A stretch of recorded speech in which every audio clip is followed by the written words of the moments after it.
Bueno, hay dos temas en los que este joven aún sabe mucho y yo, por ejemplo, cuando hay esos dos temas, algunas, pues, efervescencia los llamo para que nos ayude a entender a todos. En uno, cómo se podía ayudar a resolver el problema, por supuesto, que se ha generado en el Ministerio de Educación, y en el otro, cuál es su planteamiento, porque el día que algo se termine de resolver en el partidarismo político día a día, ese día la política deja de existir. ¿Cómo anda usted, señor? Buenas, saludos. Siempre es conveniente establecer este tipo de reflexión con comunicadores vinculados a los hilos de poder. De Eso acuerdo. ayuda también De acuerdo. a poder Yo creo que, interpretar los yo procesos. creo que tú me estás confundiendo con algunos amigos. Mira, Melanio, esta situación de la ADP, de Educación, Ministerio de Educación, ADP, debió llegar hasta donde ha llegado. Y uno dice, por ejemplo, yo lo digo siempre en mis análisis, digo, bueno, si el sindicato en estos momentos, la dirección es PLDista, aunque es un sindicato colegiado, y si el ministro de Educación es PLDista, y si el gobierno es PLDista, ¿cómo en el plano político no pudieron pues llegar a conversar? No era de que nadie se iba a rendir porque políticamente el otro, o sea, ¿qué es lo que subyace más allá de todo esto? Lo cierto, Héctor, amigos televidentes, es que el PLD factual es la negación del PLD histórico. Ya. Lo que tenemos hoy como partido dista mucho de ese partido construido con esmero por el profesor Juan Bosch, en el que todos de una forma u otra aprendimos, nos fraguamos como dirigentes políticos, en el que éramos ejemplo ante la sociedad. En la oposición o en el gobierno debíamos ser ejemplo de la sociedad, debíamos modelar el tipo de ejercicio de ciudadanía que se espera de un partido progresista, de un partido con una visión de la historia, como es el Partido de la Liberación Dominicana, o como lo fue el Partido de la Liberación Dominicana.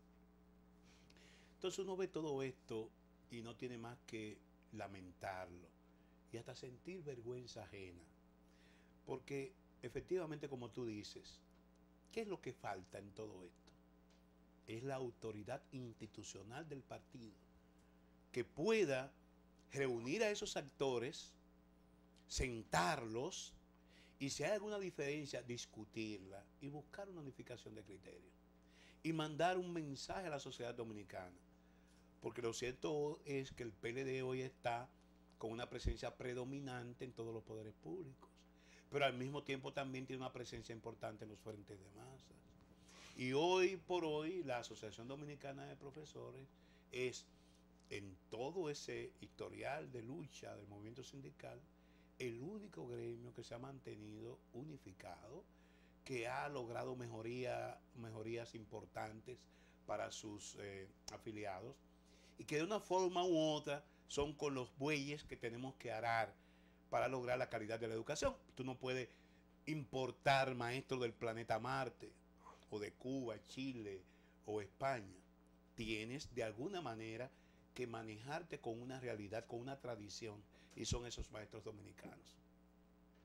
Y yo te lo digo, y cuando hablo de esto, lo más importante en la vida es la coherencia. No, y además una cosa, si hay alguien que tiene algún tipo de no sé si creo que Ibelice, quizás, pero es que tú tuviste en las dos posiciones, o Los sea, dos sombreros. tú tuviste los dos sombreros, o sea, tú fuiste presidente de la ADP, de la cual pues para entrar a funcionario público, por supuesto, renunciaste al sindicato, de la presidencia, y además fuiste ministro de Educación. Porque conocía muy bien el sindicato.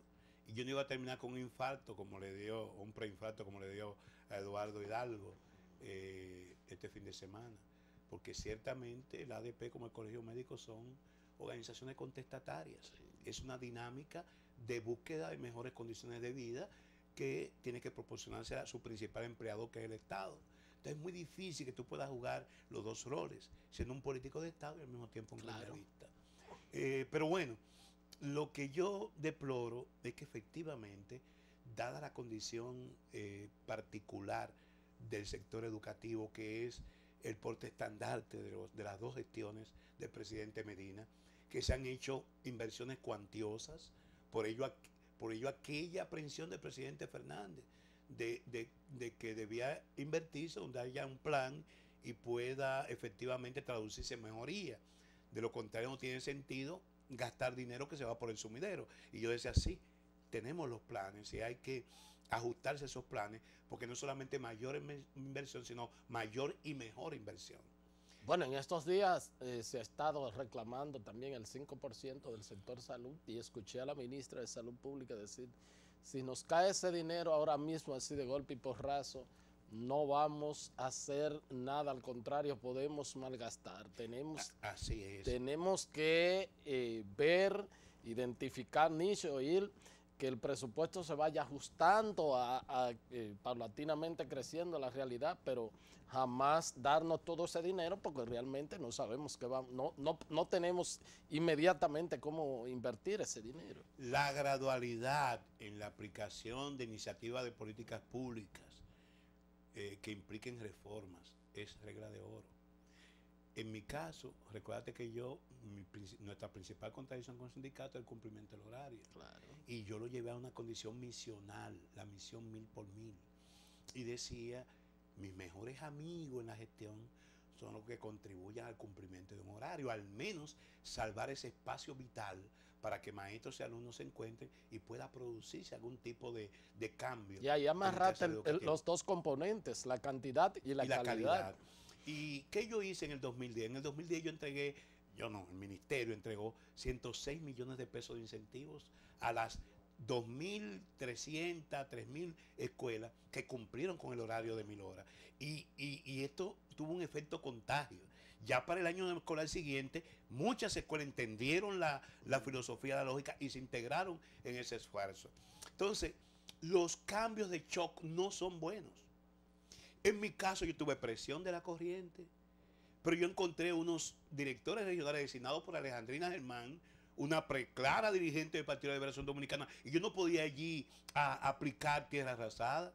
Entonces, yo fui evaluando lo que tenían más tiempo, pude evaluar, unos fueron jubilados y fui haciendo sustituciones gradualmente, claro, no de golpe y porrazo. Yo no quité los 18 directores regionales, ni siquiera todos en 2 años y medio. Entonces, ese es un elemento clave en cualquier gerencia. Usted no puede pretender producir los cambios tipo shock, porque usted no está manejándose con máquinas. No es solamente con aulas, con pupitres, con pizarra, con tiza y borrador. Es con el factor humano. Y hay toda una cultura que hay que ir trabajando para que puedan ser entendidas y aceptadas esas iniciativas de reforma. Todos estamos de acuerdo que los concursos llegaron al sistema para quedarse. Eso está planteado acá en el pacto educativo como una condición. Una de las resoluciones que se tomó justamente en el año 2014 fue que el concurso se establecía como una norma clave, fundamental para el reconocimiento de la meritocracia. Ese elemento contenido en el pacto educativo firmado en el 2014 fue precedido del cambio de todos los directores regionales y distritales por parte del anterior ministro, Amarante Ibaré. Okay. Por eso en el acápite que establece la modificación, la aplicación del concurso dice todos los puestos a partir de abril de 2014. Se supone que se respetaban los anteriores, o sea, pero el propio ministro rubricó su firma porque ya había hecho los cambios políticos que convenían en ese momento. O sea que entonces ciertamente la ADP tiene razón donde dice que se está violentando esa disposición. Yo lo he señalado y nadie tiene la razón absoluta, naturalmente hay al unísono, porque también se han cometido errores dentro del lado sindical y particularmente de la corriente magisterial, y esto ha sido tomado como la propia paralización sin que la población, la opinión pública entiendan bien el conflicto, le ha restado calidad a sus demandas. Pero el hecho de que no es terna, es concurso, el concurso queda establecido por un puntaje automático. Ahí oí un comunicador esta mañana denunciar que en Barahona la persona que fue seleccionada no fue la que tuvo la mayor calificación. De manera que la comisión de A concurso. mí me han llegado informaciones, lo tengo en el WhatsApp por ahí, algunas cosas, de algunos cuestionamientos también que... La comisión de concurso manejó el criterio. Entonces, no me digan que todo es color de rosa, que todo es la transparencia, porque no es así. Entonces, naturalmente, nadie tiene la razón absoluta, no hay humano que lo tenga. Y aún la tuviera, usted tiene que entender que está manejándose frente a un conglomerado y que es necesario el proceso de diálogo. Lo establece el propio pacto.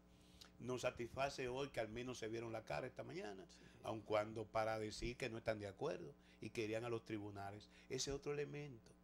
Ese tema no debía debatirse en tribunales ordinarios. El propio Estatuto del Docente establece la creación del Tribunal de la Carrera Docente, donde se puedan dirimir las diferencias. Y el propio Pacto Educativo establece la Asamblea del Pacto con veeduría, con testigos, para cuando hayan diferencias de ese tipo, se puedan establecer algún tipo de mediación y búsqueda de solución. A todo esto se ha hecho caso omiso y se han ido por la confrontación. Y no solamente la confrontación, sino que ha habido encono, porque se han ido a lo personal. Eso es así. Y eso es lamentable. Bueno, se ha alegado que si fulano tiene su esposa que es funcionaria aquí, que es allí, lamentable, que todo esto. Lamentable. Ahora, ¿qué ha faltado, Héctor, en todo esto? La autoridad política. Sí. La autoridad política. Y ni siquiera como algunos alegan de que Danilo Medina debía reunir a Navarro, a Camacho, a Hidalgo, porque son de su grupo, y establecer, no es el partido. El secretario general, si hay una diferencia como esa, Camacho tiene su oficina en la Casa Nacional como secretario de Asuntos Magisteriales. El secretario general Navarro es miembro del Comité Central del Partido. Hay alguna diferencia, porque lo que dicen los demás sectores de la ADP es que es un problema estrictamente PLDista.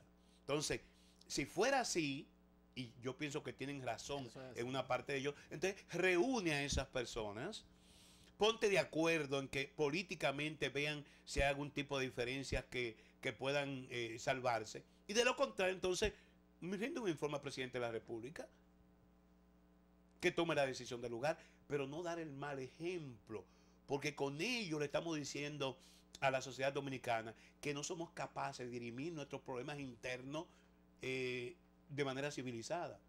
Y naturalmente esto es un mal indicio ante la sociedad. Por eso yo digo que el principal problema es de orden de la autoridad institucional del partido, que se ha perdido.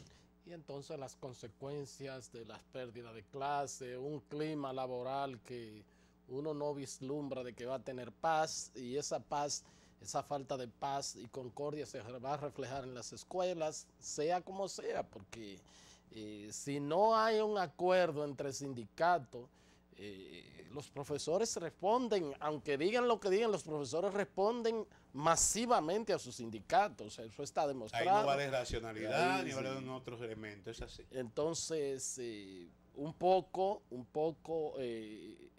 puede traer consecuencias en la paz de los centros educativos. Naturalmente, pero Héctor, ¿y quién concibe que puede desarrollarse ese proceso de enseñanza, aprendizaje en las aulas, que se pueda cumplir con un año escolar que está a medio término, con una confrontación permanente, con una actitud de encono entre el ministro y los nuevos funcionarios que ha designado y que ya han sido rechazados en muchas regionales, y el magisterio? El ejército de hombres y mujeres que tienen que dar el día a día lo mejor de sí para que los niños reciban un servicio educativo con calidad. Eso es impensable. Con la tirantez actual no conduce a ningún lugar. Por consiguiente, hay que recoger el agua derramada e ir buscando fórmulas de avenencia. Yo no digo que hay que aceptar ni chantaje, ni presión, ni todas las reivindicaciones del sindicato, pero jamás negar el espacio de diálogo y de entendimiento. No, hay que hacer el esfuerzo. Y en última instancia, si hay actores individuales empecinados, entonces que la autoridad política puede imponerse. Eso es así.